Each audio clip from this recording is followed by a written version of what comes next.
Hello, everyone. Good morning. Uh, Hope the sound is okay, and welcome. Today, I'm going to talk about remote by design, how to stay sane, secure, healthy, and resilient during a pandemic. This session will be a reflection of almost 6 months of being in isolation, working at home, um, all those other things that we have to endure because there is a pandemic. And we know that life has thrown a lot of curveballs at you, and we have absolutely no idea when it's going to stop. But these were just merely observations I had in the past 6 months. So let's get started. Before I go into my session, I have some housekeeping information. First of all, my slides will be available. So if you have an interest to see them later on, the link is here. It's also added to joined in. So if you leave feedback, you can grab the slides on your way out. Very much appreciate your honest feedback so I can improve this session. I will answer questions at the end of my talk. My setup is focused on my presentation in front of me. I have Discord on the side, and if you don't want to have me look onto the site every time, I will address the questions at the end. If for some reason you have questions you rather ask me personally, I will be available for the rest of the day for one-on-one questions. So you don't have to be out in the open if you have questions that you want to address to me in person. Um, and a round of applause for the organization for setting this up. These were very difficult times, and I want to express my gratitude towards the organizers because they called me like last week. Like, we have a vacancy that needs to be filled. Can you fill it up? And I stepped in. So amazing how fast these things can be organized. Okay, now that's out of the clear. My first question to you is, how are you doing? And this is not just like, hey, how are you doing? No, no. I really, really mean, how are you doing? My question is completely genuine, and I care about your well being. And if people have this tendency to ask, be genuine about it. Because in this particular time, people have issues, and you have to be open to welcome people to address those issues, either personal, financial, mental. Um, Make sure that people feel like they can relate whatever is on their mind and transfer it over to you. So how did we get here? Well, I think there is no doubt that 2020 is the worst year of the century. Um, I remember New Year's Eve in January, where we were shouting Happy New Year, and 2019 was a great year, and we were looking very, very excited towards the new year because we had a lot of new things planned. We had great working opportunities. We had awesome travel plans, and we were even thinking about expansion of the business. It was an amazing, amazing planning that we had in store for 2020. But like everyone, we had no clue. The whole COVID-19 thing came to us in a storm we have never seen before, at least not our generation. I remember talks about, hey, there was this pandemic in 2018 or 1918 that killed more people than the World War together. Um, yeah, but that was not my generation. My generation never saw this. My generation never endured severe times, and all of a sudden, this little thing that's keeping us inside, that was coming to us. So January to March 2020, there were still fun times. I started off in January with a conference called PHP Benelux and a few others like Sunshine and PHP Iraqi. Were fortunate to have their events held in the beginning of 2020. We were lucky. We were very lucky because the majority of conferences were not that fortunate. And if you happen to go to conferences, you see that there's a lot of things happening. You have staff at your event, you have catering, you have a sponsor booth, you have swag being prepared. Um, all that had to be canceled. And during this pandemic, the amount of impact these cancellations had was enormous. First of all, people who bought tickets, yeah, they need to get their refund if possible. People that organize conferences had to deal with, oh, we need to cancel. Do we get a deposit back? What about businesses that sponsored these events? They had branded swag specifically for the event. Yeah, there was a lot of financial impact there. But don't forget the mental impact it had, because these organizers, especially for the community oriented conferences, these were people that spent a lot of time of their personal time into organizing, getting things set up, and getting everything rolling. They really, really, really had a lot of stress and anxiety about how can we continue. And for a couple of people that I know, the impact hit them in their personal wallets. So it's one thing that your ticket got canceled and you may be out of 100, 200 euros. It's another thing if you had a personal deposit of 10,000 euros that you don't get back. So, yeah, I really feel sorry for all the organizers that had to cancel. And I wish them all the best in continuing after this pandemic is over. That's the only help that I can give at this point. If I had the opportunity, I would support them no matter what. Ironically, my last public session was a user group meetup in Antwerp and was about chaos engineering. Chaos engineering is a form of engineering where you think about the worst case scenarios and try to introduce or simulate them within your organization, your application, and so on. Most people know chaos engineering as the chaos monkey or the simian army of Netflix. But it's more than just running a tool on your systems. Chaos engineering or resilience engineering is all about introducing flaws in your workflows, in your processes, in your behaviors.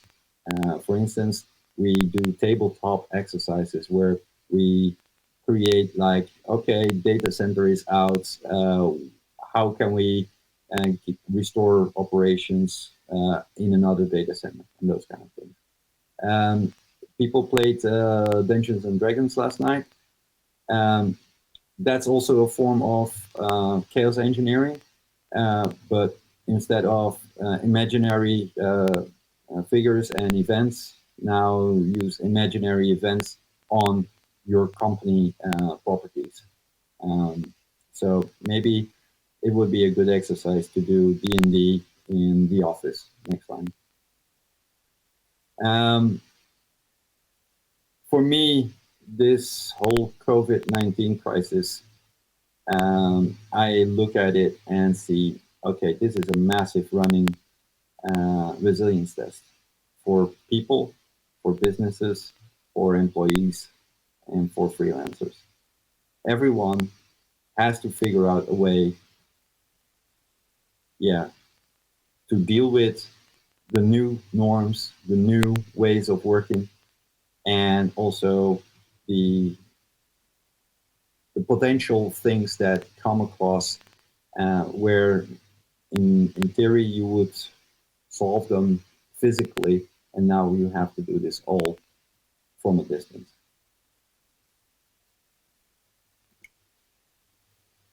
Work from home or don't work at all. We had a crisis government. Of course, we're Belgium, and government is not really a specialty, so we don't have a formal government yet.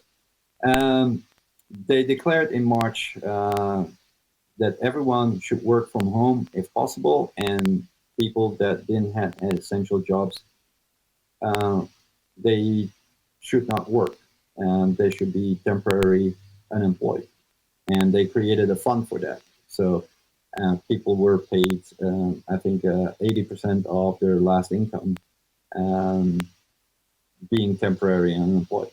So yes, there was a leverage, but it only helped out those people that had a job and couldn't go to work during this pandemic. For the people that didn't have a job, um, all of a sudden the funds got distributed and they were out of luck. Then a new decision had to be made, and a new decision had to be made. So this was basically the start of a benefit for a few and a crisis for a lot of others. So let's go dig deeper into this. April and May were probably the worst moments in time because life as we knew it had to stop, had to be altered. And one of the major changes that we faced was the online schooling challenge. The schools advertised it as, hey, we have same in-class experience, but just everything will be online. Um, People who have kids, they know it didn't work that well. There were many challenges that had to be solved in a very short time in a situation where most services they could rely on were not available. Um, a few of the issues that we observed was, okay, um, online schooling is great for kids that have a computer at their disposal. What about those families that don't have a computer? What about parents not being technical so they can help their kids getting online and install the software that's needed? What about those people that have to work from home and have to help those kids? And to be honest, all the tools that we use on a daily basis for our work, they were made for people in a business setting. They were not built for kids. Kids don't have the flexibility or the agility or the discipline to behave in an online setting. And then kids have questions. How are those questions being handled? Uh, how can teachers follow up on the questions that they receive from all their students, from the parents of those students, from the school organization themselves, and so on and so on. Um, Let me just get this out. Forgot one non-disturbance thing here. Sorry. Um, so in theory, everything was good because companies started donating computers. Organizations that had to yeah, stop their in-person operations said, "Hey, we have a bunch of laptops that we're going to distribute right now." Um, I, for one, work am volunteering for Coda Dojo. We distributed our laptops that we use in our dojos to the people that didn't have computers at home, which was just a tiny bit that we could do. My company, we had old computers that we distributed in the neighborhood for just to get those people up and running again. Um, IT professionals that had little to do during the day started volunteering in tech support for parents, for teachers, for kids, and they were very, very good at it. And what we also observed were employers granting uh, school time so parents could actually help their kids getting online and getting educated while the kids and the employees could actually start working with their folks. The developers started forming a coalition and started building platforms specifically for their kids. Um, um, One of the main objectives was to make it more accessible for kids, not with difficult passwords, not with difficult setups. No, an online platform. You just type in the school name, the classroom, and a keyword. Mostly, it was the name of the teacher, and that granted them access to a virtual classroom. So we saw that there was momentum created to reach those new platforms. Also, a classroom mailbox service was created, similar to your online support ticketing system, but specifically designed for teachers for to follow up questions from their students, from parents, and reply one on one or one on many to get all the information out. That was really great. And we also saw that cloud providers were providing extra space for these online platforms to grow and facilitate where needed. So business and people, they really, really want to help each other. I'm not saying all the businesses and all the people are doing it, but the majority of them. And that gives me a good feeling and a restoration in my beliefs in society. We all want to do good. In difficult times, everyone chips in. And this is what I just said. IT professionals started providing free tech support for parents and children and teachers. That was awesome. Developers uniting to build platforms kids could use. That was also awesome. So I see that as a society, we can achieve things. As we saw with these platforms, the value can be created in a short amount of time. And in tech, we always talk about the MVP. Um, if we really strip down the essentials, like we need to have this for this particular objective, we can achieve that in a very short time and we can get value out of the door. It has proven now again that with the right people, things are moving faster. So, how does that work from home challenge work with for everyone. Well, again, a lot of people were in a setting like, hey, today I'm working from the office. Oh, the next day I'm working from home, and I have to do this for a couple of months. I have no clue how long. How am I going to do that? Also, working from home requires one thing, and that is having a good internet connection. Um, so, yeah, if you don't have the proper internet, then you can have all the tools available. It doesn't work for you. Um, Again, you have to shift work and help your kids and maybe other people in at home.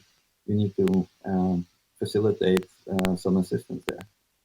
Um, Most of the applications you use in the office are built for the network of the office. They're residing on an internal network. How do you reach them? How can you work from home if all the tools are not at home? Um, One thing that I observed, and probably a lot of people can relate to, is the communication overload, because there are so many communication platforms.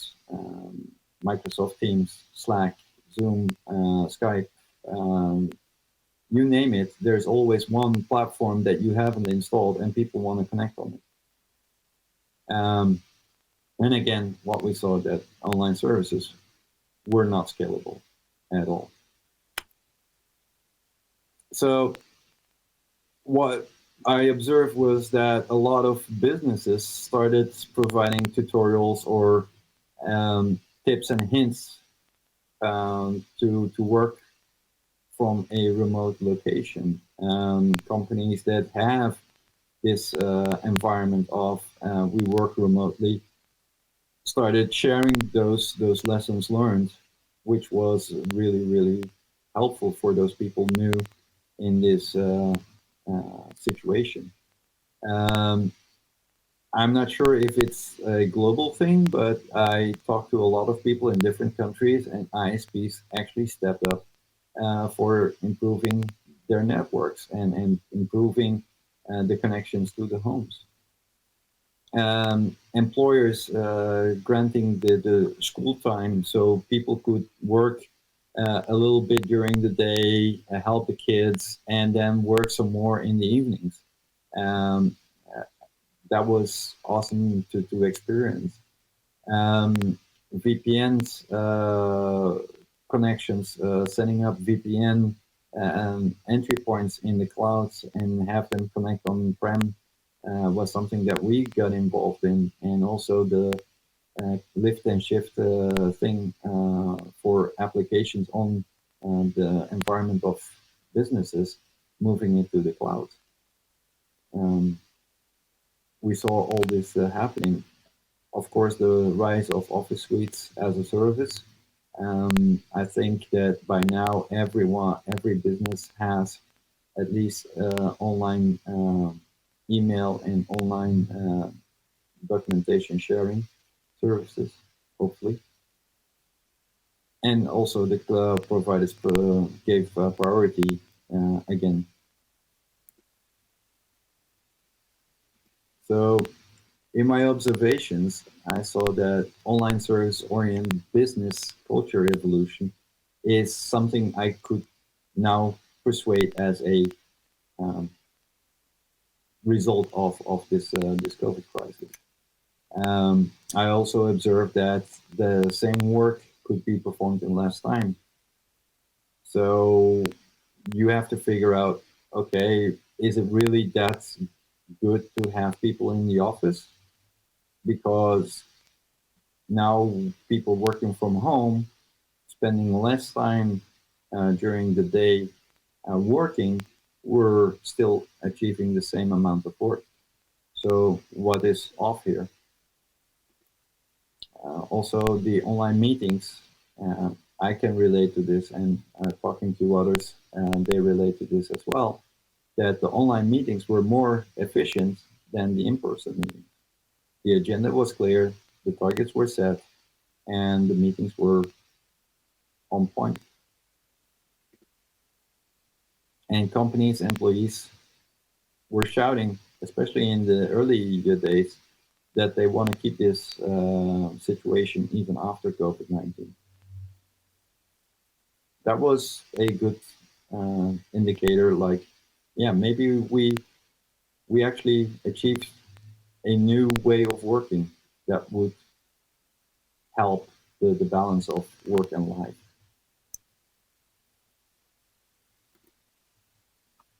The COVID-19 life challenge. Um, yeah, what can I say? Toilet paper, anyone? Um, what we saw is that this whole pandemic had a major impact on our social life, our personal life.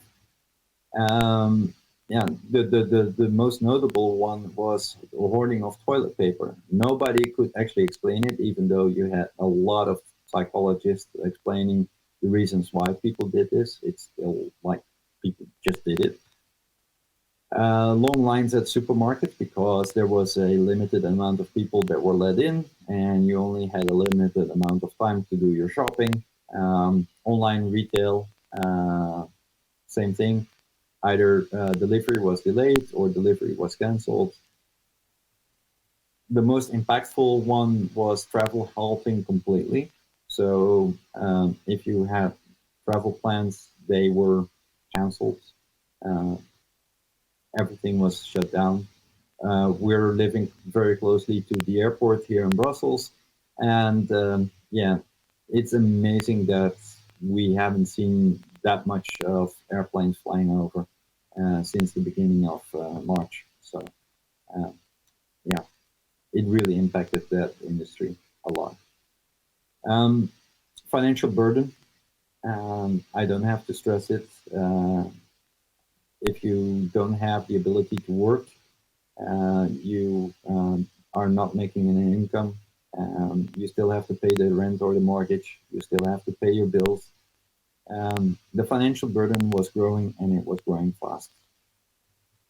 And then, of course, you have people ignoring the facts and do as though nothing is wrong. And yeah, that is the society as a whole. Um, Hoarding toilet paper, businesses and retailers and supermarkets were now on the news showing like, hey, we have a lot of capacity. We have like billion rolls of toilet paper here. So don't worry, we have more toilet paper for you. Um, that was a good thing. At the supermarkets, the majority of people, they were patient. They waited in line. They understood why this was a thing, and people accepted it. Also for the online retailing, people waited. If you cannot deliver it now, okay, fine, we wait. Even though international travel was halting completely, the so-called staycations became very popular, and people were actually discovering their own neighborhood.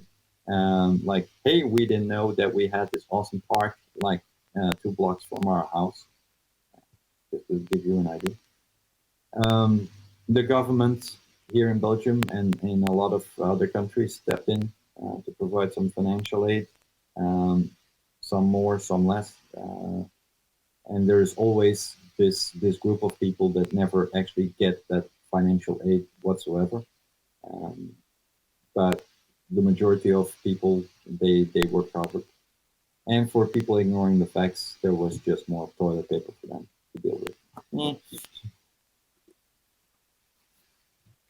So what my observations were is that irrational actions happen during crisis, and we just have to move beyond them. Just accept them for what they are, and yeah, go further. There's nothing you can do about it. And what works for one is not a solution for all. We're individuals. We have very different and very personal experiences whatsoever. So if I have a solution that works for um, John, Jane, and Mia. It could be that Patrick is not being helped that way. So we have to address all these issues on a personal level.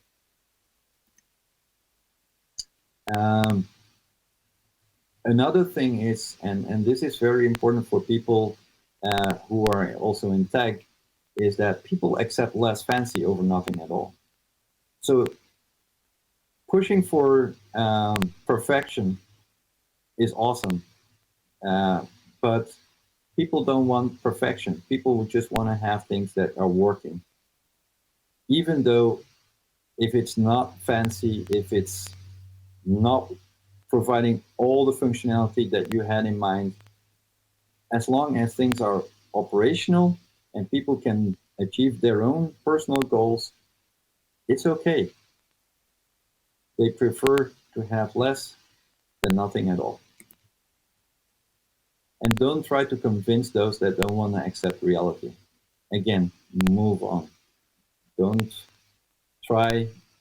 It's a waste of time.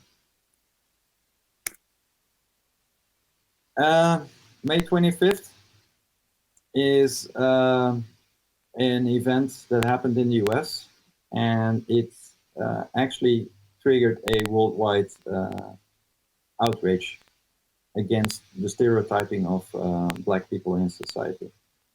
The reason why people started protesting, because this violence, this stereotyping and this inequality was more important than the health of individuals. And I myself, my first memory of this kind of stereotyping and police brutality dates back to 1991 with the beating of Rodney King. So 30 years went by and nothing changed. So I can understand why people were outraged. And I also feel like it was just one of those events that could happen everywhere. Because my observation on the whole thing was, if critical issues were not addressed correctly, they will come back with a vengeance. So even if it's inconvenient, even if it will take a lot of time to fix, do not postpone critical issues, because they will never be addressed and they will linger on. And when they linger on till the moment that they're becoming a real problem, there's absolutely nothing you can do to fix it. You need to come up with a long-term solution the moment that the inconvenience takes place.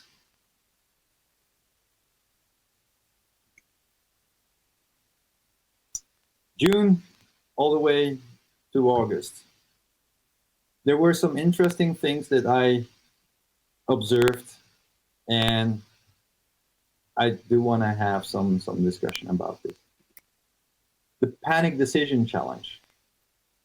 In times of stress, it's very hard to make correct decisions, and basing yourself on information that is incorrect could lead to very unwise, meaningless decisions, which on their turn into anger and frustration. Here are some of the panic decisions that were made here in Belgium. I mean, roadblocks at the borders with containers. So the picture is actually one of the border blocks that we had. Curfews in provinces, mandatory personal information registration for contact tracing. Wearing a mask became a political weapon instead of a health prevention. Inconsistent communication from the government, from officials, because, yeah, of course, here in Belgium, we don't have a government. And the solutions to that were not available, because this is leadership. This is where the lack of leadership creates all kinds of irrational behaviors. So if you have a situation, you need strong leadership. Leadership that will set the goals and will help the business or the society further. So my observations and key takeaways was you need to have a leadership that defines targets to achieve. And those targets, they require experts and professionals to lead everyone towards those goals and targets. Because people work towards goals. And the moment that you have like a dominance, micromanagement, forced regulation, people put up their shields. They start to resist that.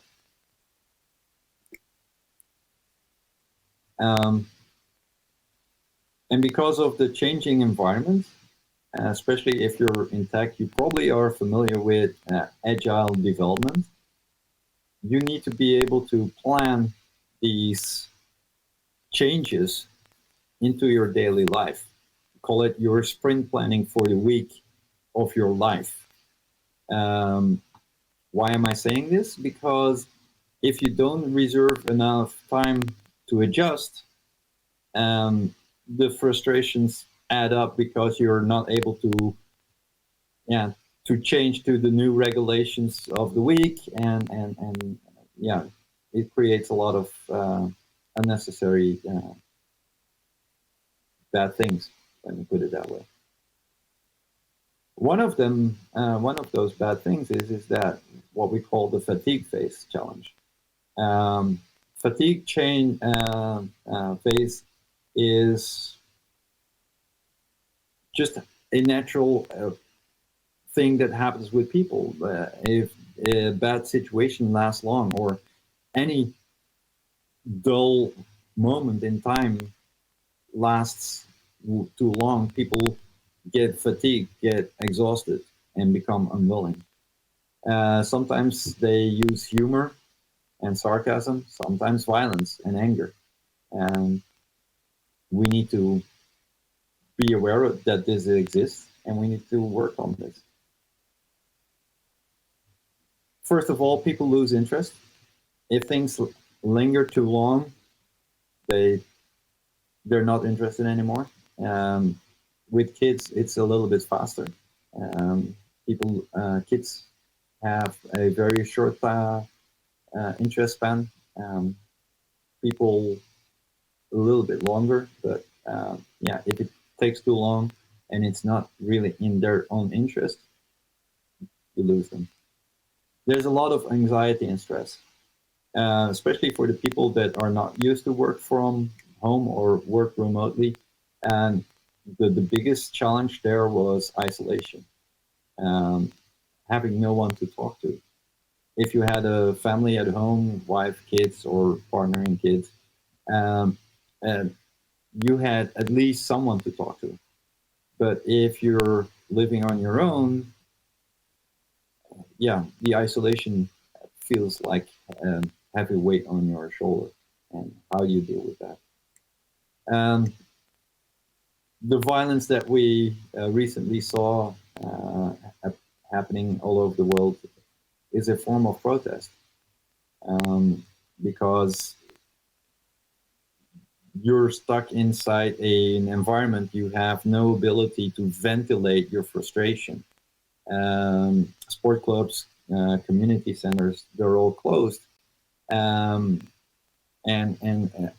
if you have anger, boredom, and that lasts a long time, yeah, you will have the issue of getting really upset and anger and revolt against whatever is off. And of course, there are people that are still acting like there is no problem. So what we as a society need are experts voicing clear targets.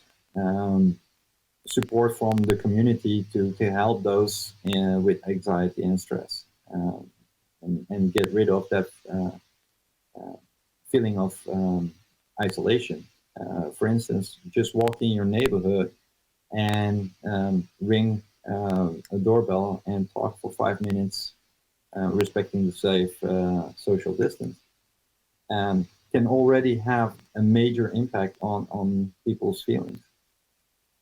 Um, Create safe ventilation channels, like create an area in a park where you can have the youth, yeah, ventilate their energy, um, have them um, have a form of energy exhaustion channels. I'm not really into sports, so I have absolutely no idea how this can be achieved.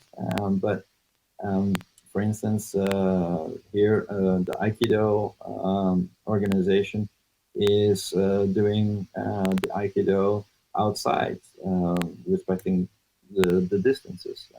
We see volleyball being played, um, still respecting the social distancing. So yeah, there are ways to do this. It only requires people to be a little bit more um, flexible to work on this. And of course, more toilet paper. So fatigue is a human reflex. What I observed was, okay, um, we need to talk about this. Talking about it helps. Um, Talk to your neighbors, talk to your people in your neighborhood. Um, Only 5 minutes can make a huge difference. Um, of course, have reachable goals to help a population, either your colleagues at work, your friends, your family. Get reachable goals. Like, okay, these are the chores for today, and hand them out to your kids. At least they have something to work on. They can reach those goals, and they, at least they're busy. You help remove the boredom. Anger, boredom needs to be ventilated. Provide ways to do so. Like I said, Aikido provided here a safe solution for the kids, but we also have like exercises in the morning with the kids. So we have like short sports sprints. It's good for my health. It's good for the kids' health, and everyone can ventilate their energy. And again, don't try to convince those that don't want to be convinced. Um, we need to move beyond those.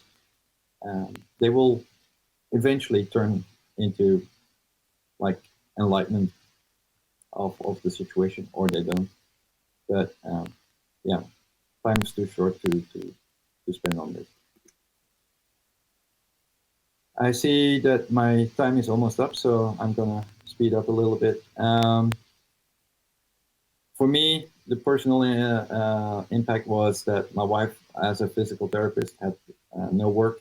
Um, she was banned from working because she's dealing with contact work, which wasn't allowed. There was some financial compensation, but that was like peanuts because my wife is self-employed. So it was very little. Um, but she had the opportunity to help the kids with their online schooling. Uh, Eventually, she resumed work back in June under very strict restrictions. But as I said, the financial compensation was so little that it wasn't really required, and the schools opened partially again. So yeah, that was a good solution for us in that sense. Um, One of the major issues we had to deal with is too many people at home. We're a family of five, um, three kids, young age. They shout, they fight, they argue. um, and we all have to sit in the same area. Uh, I had the opportunity to have this office, but during the pandemic, we all sat in the same area, and we created our own dedicated workspaces. Um, we also made an agreement with everyone that we have whisper and shout planning. Whisper planning was, okay, today I have a call at 10, I have a call at 12, that is whisper time. The rest of the time is shout time. And we made the agreement that it was according to everyone's plan, so it worked out for everyone. Um, because there was less work to do, we created more family chores. So we were doing a lot more of the chores together, and that created also the ability that we had flex lines instead of deadlines, where we said, okay, we need to achieve some goals. How we're going to achieve those goals? Uh, we're going to mix it with our own personal goals, and we'll see what gets done. If we get 50% done, we're okay. If we get more than 50%, we call it a success. Of course, the contracts got pulled and canceled. We needed to pivot into new solutions. We had clients with cash flow issues. We provided spread payment plans. We changed into sprint cycles to adapt to changing regulations, and so on and so on. Our key takeaways were uh, start resilience testing your life and work. If you're not yet doing this, get started with it. Maybe start with tabletop exercises. Create like the worst case scenarios that you can think of, and try to figure out solutions to that. Be aware that good things end very abruptly, and be willing to pivot. Know in what you can pivot to is also very important. And yeah, help your clients through tough times. Because if you have clients that have cash flow issues, or you have people that you know that are going through financial strains, help them out. Say, hey, we can have a spread plan, and they will become very grateful and very loyal customers in the end, or good friends. Um, Always choose little over nothing, just like your expectations doing the online shopping experience. And plan for stormy weather. At least have a 3 to 6 month no income reserve. I'm not saying that's possible for everyone, but if you have the ability, plan for it. Because now we had the first solutions provided by the government. Do not expect those things to happen in the next time something comes up. And be willing to work for a lot less to keep a steady flow of income. Reach out. That's the best advice I can give. When it all becomes too much,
sound lost? Yeah, it should be better now. I'm just going to look at the people checking the Discord to see. Yeah, Uh, okay. Sound is back. That's good. I think they only missed like the last minute or so. So if you want to close off your talk, just repeat the last minute or so. okay. Um, so this one, Yeah, I think we lost it at that one. all right. Reach out when it all becomes too much. We all miss hugs. We all experience anxiety. We all feel being on autopilot. We all need to cry. And I think we can all agree that 2020 sucks. Thank you for listening. I'm here for questions. Help each other and stay safe. Thank you. Thank you, Michelangelo. I had a question earlier. I'm now trying to find it. Let's see. Oh, here it is. Do you think the COVID-19 situation has slowed down society in a positive way? Like we don't have the hunger to get everything now, but things can wait until tomorrow. Um, yes, yes. I think that, as I said, for us, it's more important to have at least something instead of having everything. And that expectation of it's good is good enough also helped us, switch perspectives in our society. As I said in my session about people waiting in line at a supermarket, um, people did this because the majority of the society believes that this is the right thing to do. So yes, life has slowed down for better. Um, I think the whole situation as we experience it now makes the balance between work, life, and everything else more interesting. I spend more time with my family. I spend more time um, doing my hobbies, my interest. I have time to play. I have time to read, and all those other things I can do now wasn't available to me when I was in a normal situation before COVID. There is also a downside, means that I don't live this life like I can travel, meet friends, and all those other things. But yeah, I can live with it. I'm not saying I enjoy it. I can live with it. I hope that answers the question. Okay, thank you. There's another question. I have a side business. Do you have any tips on balancing that with my main job since the commuting fell away? Um, yeah. Um, as a side business, as I mentioned earlier, things will end abruptly, and having the ability to pivot is essential. If one thing doesn't work out, um, be able to pivot into something similar, or at least to assist your existing customers, even if it's on a side business. Um, See ways that you can assist them. Either you facilitate them with online services. I don't know what the side business is, but if it's like in person, like I'm helping people with their gardening or anything, um, you can still do this, but you need to be able to pivot. Like we make arrangements. Like I come to your house, you let me straight into the garden, and I will do your gardening. Or I do volunteering work in an elderly home. Maybe you cannot do this work at the elderly home per se, but you can still provide ways to facilitate the people that are working in the elderly home to do the entertainment, and you provide them material, or you provide them like um, um, um, exciting ideas, new ideas to keep the elderly people entertained, or whatever it is that you're doing. But having an ability to pivot from one thing into another is essential to sustain. Um, where I talk about my own self is we're developers, right? But the need was not for development, but I need to have my employees work from home and reach the office. How can we facilitate this? So I learned everything there is to learn about setting up VPN endpoints in the clouds, connecting back to companies, and that was the first part of our business during the COVID early months. So having the ability to shift from okay, I can no longer do this. What can I do next? Is essentially in continuing in your operations. Hope that works. Nice, thank you. There's a lot of interesting discussions in the Discord going on, but there's no real questions anymore. So I want to thank you very much, Michelangelo, for doing this talk, and for doing it remotely, because I think you show off that this is all possible remotely as well. You don't have to go to a conference physically to do a talk. And thank you for sparking all the interesting discussions going on right now in the Discord. If anyone still has a question, post it in the Discord, and Michelangelo will be able to check it out later. Yep. We're going to take a short break, and then we'll be back with Jenny Wong, who will be talking about the lessons she learned during the past 10 years in the tech business.